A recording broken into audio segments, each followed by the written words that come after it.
कहानी की शुरुआत नॉर्वे के एक बेहद ऊंचे पहाड़ से होती है, जहां एक तंबू हवा में लटका हुआ है।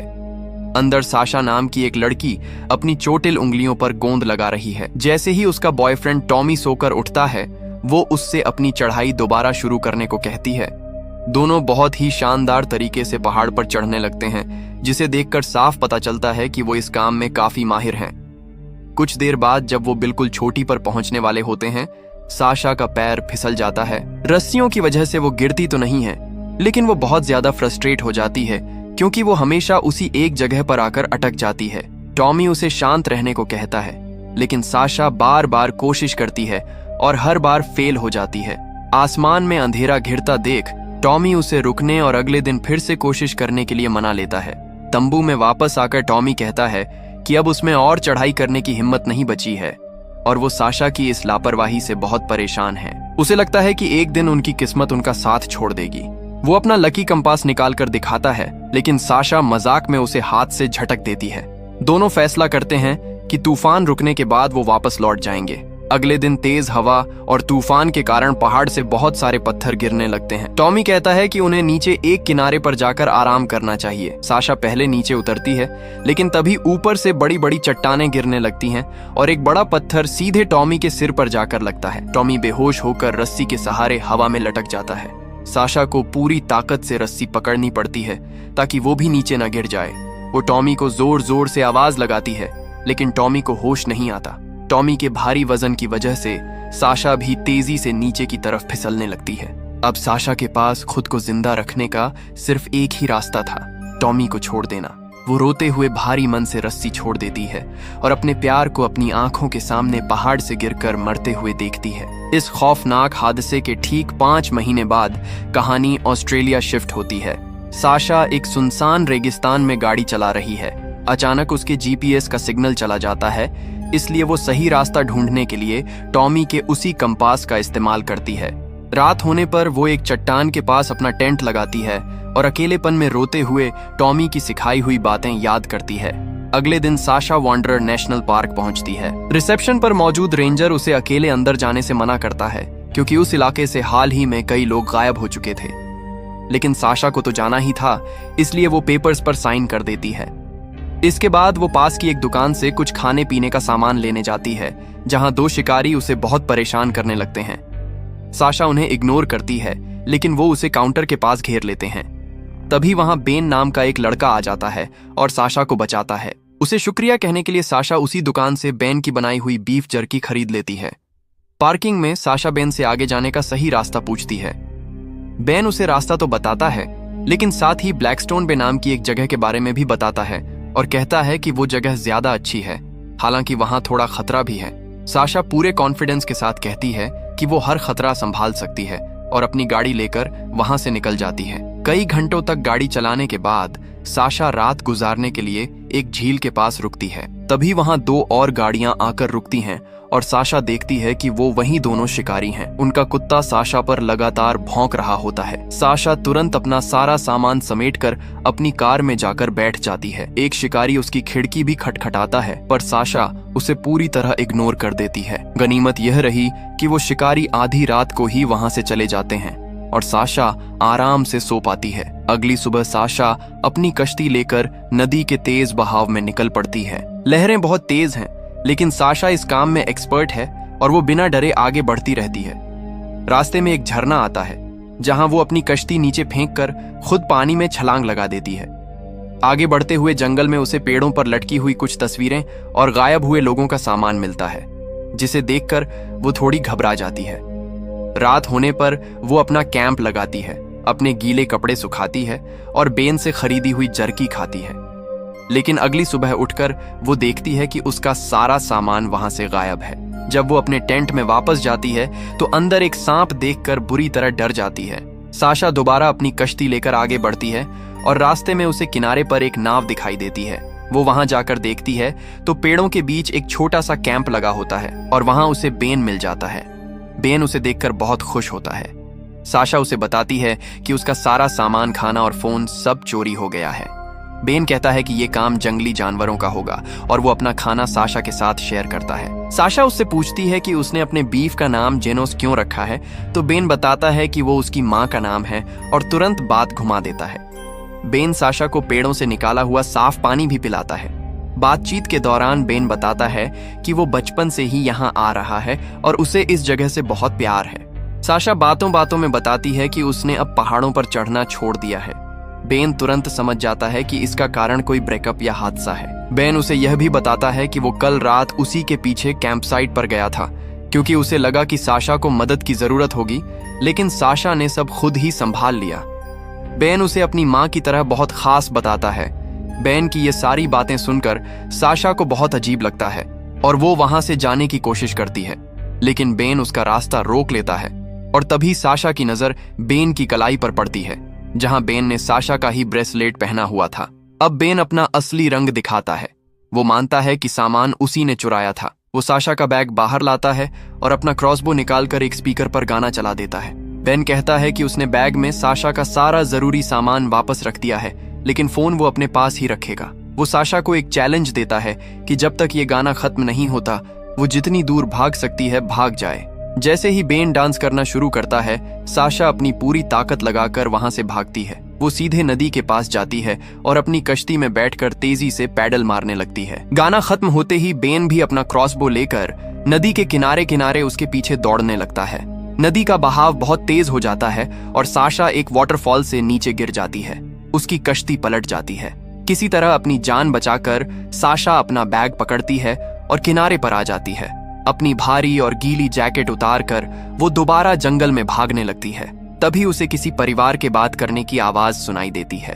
वो मदद के लिए उस आवाज की तरफ जाती है, लेकिन वहां उसे सिर्फ एक फोन मिलता है जिसमें एक वीडियो चल रहा था। उस वीडियो में बेन उसी परिवार को हेलो कह रहा होता है जिसे उसने हाल ही में जान से मार दिया था। तभी साशा के कान के पास से एक तीर सनसनाता हुआ निकलता है। साशा तुरंत एक चट्टान के पीछे छिप जाती है। बेन ठीक उसके ऊपर खड़ा होता है। साशा फिर से भागती है और बेन लगातार उस पर तीर चलाता रहता है। साशा ज्यादातर तीरों से बच जाती है, लेकिन एक तीर उसके पैर को चीर देता है। एक और तीर साशा के बैग पर लगता है, जिससे उसका बैलेंस बिगड़ जाता है और वो पहाड़ी से लुढ़कते हुए सीधे एक गहरी नदी में जा गिरती है। पानी का बहाव इतना तेज था कि वो उसे खींचता हुआ आगे ले जाता है। साशा किसी तरह चट्टानों को पकड़कर एक शांत जगह तक पहुंचती है और पानी से बाहर आती है। वो फोन चेक करती है, लेकिन वो टूट चुका था। बैग में बचा हुआ थोड़ा सा खाना और पानी पीकर वो अपनी हिम्मत वापस जुटाती है। उसे बैग में अपना पेपर स्प्रे मिल जाता है, जिसे वो अपनी जेब में रख लेती है। साशा वहां से बाहर निकलने का रास्ता ढूंढती है, लेकिन घाटियों के बीच कोई रास्ता नहीं होता। इसलिए वो अपनी माउंटेन क्लाइंबिंग की स्किल्स का इस्तेमाल करके उस खतरनाक घाटी पर चढ़ने लगती है।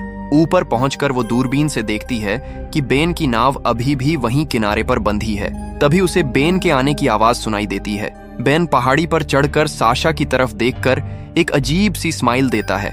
साशा तुरंत नीचे उतरकर एक चट्टान के नीचे छिप जाती है। बेन वहां आकर झांकता है, लेकिन साशा उसे दिखाई नहीं देती और वो वहां से चला जाता है। इसके बाद साशा धीरे धीरे बेन की नाव के पास पहुंचती है। बेन वहां पानी में नहा रहा होता है। साशा छुपकर पानी के अंदर से तैरते हुए नाव तक जाती है और उसे खोलने की कोशिश करती है, लेकिन तभी उसका पैर गलती से भालू पकड़ने वाले एक लोहे के जाल में फंस जाता है और वो जोर से चीख पड़ती है। साशा की चीख सुनकर बेन तुरंत बाहर आता है, अपने कपड़े पहनता है और जाल से बंधी लोहे की जंजीर को खींचने लगता है। जैसे ही बेन उसके पास आता है, साशा उसके चेहरे पर अपना पेपर स्प्रे मार देती है। बेन की आंखों में तेज जलन होती है और वो पानी में कूद जाता है। साशा क्रॉसबो उठाने की कोशिश करती है, लेकिन बेन वापस आकर जंजीर खींच देता है और क्रॉसबो खुद ले लेता है।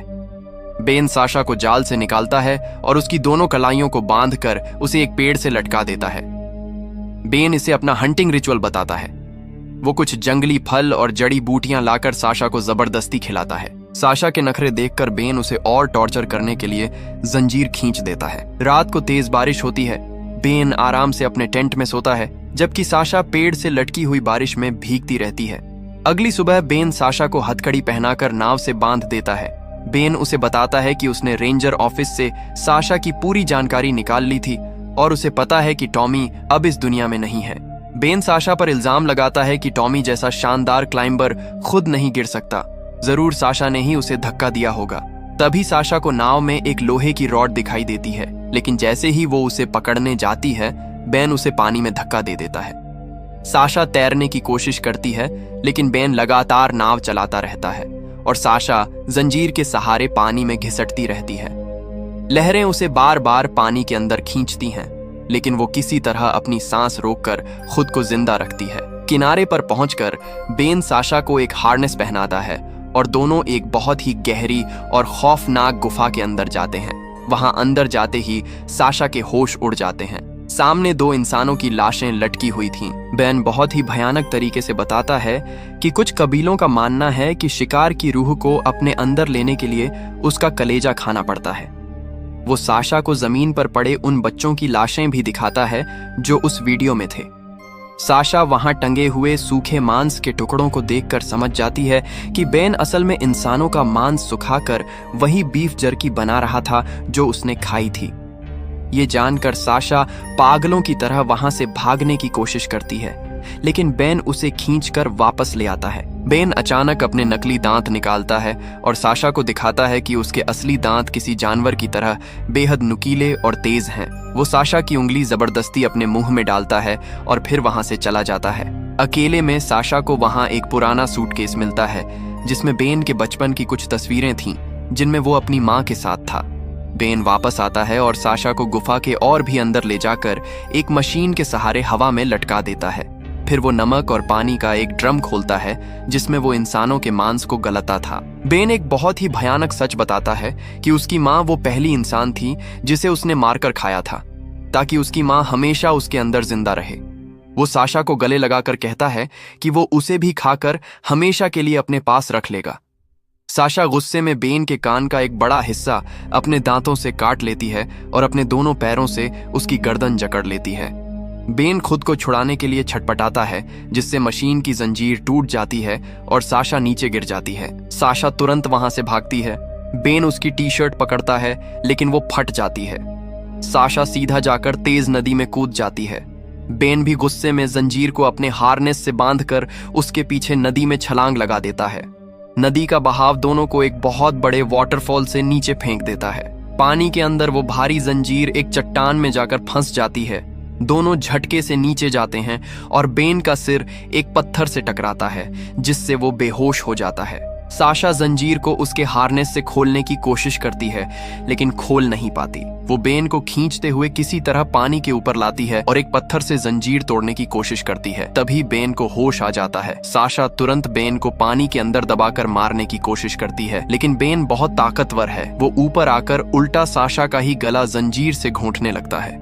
वो साशा के ऊपर बैठ जाता है। साशा की सांसें टूटने लगती हैं और उसका चेहरा दर्द से लाल हो जाता है। साशा के चेहरे पर वो दर्द देखकर बेन को अपनी माँ की याद आ जाती है और वो साशा को छोड़ देता है। साशा इसी पल का फायदा उठाती है और एक भारी पत्थर उठाकर बेन के पैर पर पूरी ताकत से कई बार मारती है। बेन भी साशा के मुंह पर जोरदार लात मारता है, जिससे साशा की नाक की हड्डी टूट जाती है। जब बेन अपने चाकू से अपनी पैंट काटता है तो देखता है कि उसका पैर पूरी तरह से टूट चुका है। अगले कुछ घंटों तक दोनों दर्द के मारे रेत पर ही पड़े रहते हैं। रात होने पर साशा इमोशनल हो जाती है और बेन को टॉमी की मौत की पूरी सच्चाई बताती है। वो रोते हुए कहती है कि उसे आज तक ये गिल्ट है कि जब उसने टॉमी का हाथ छोड़ा था तब टॉमी शायद जिंदा था। अगली सुबह साशा देखती है कि बेन का घाव बुरी तरह सड़ने लगा है। साशा बेन से कहती है कि उन्हें पैदल जाने के बजाय सीधे पहाड़ पर चढ़कर ऊपर जाना चाहिए, वरना बेन इस इन्फेक्शन से मारा जाएगा। कोई और रास्ता न देखकर बेन साशा को हार्नेस देता है ताकि वो आगे आगे चढ़ाई कर सके।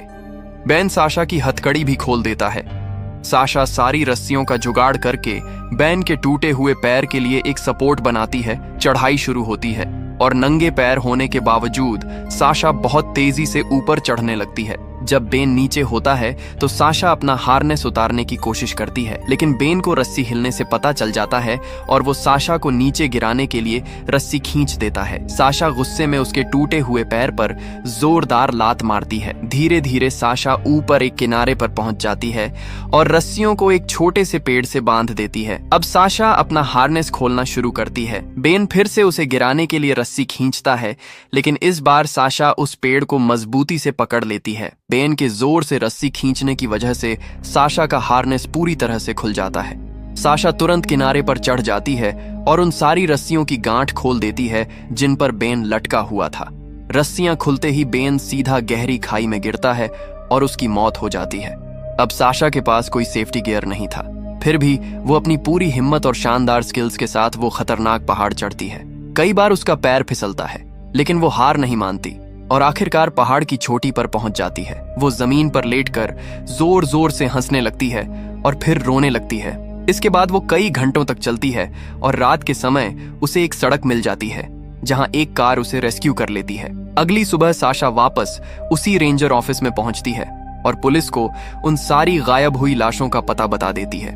कुछ दिनों बाद पुलिस बेन की गुफा से सारी लाशें निकाल लेती हैं और ये खबर पूरे देश की न्यूज में आ जाती है। सबसे आखिर में जब साशा को वहां से जाने की इजाजत मिल जाती है तो वो समंदर के किनारे जाती है। वो टॉमी के उस लकी कंपास को चूमती है और उसे समंदर में फेंककर हमेशा हमेशा के लिए अपने गिल्ट और दर्द से आजाद हो जाती है।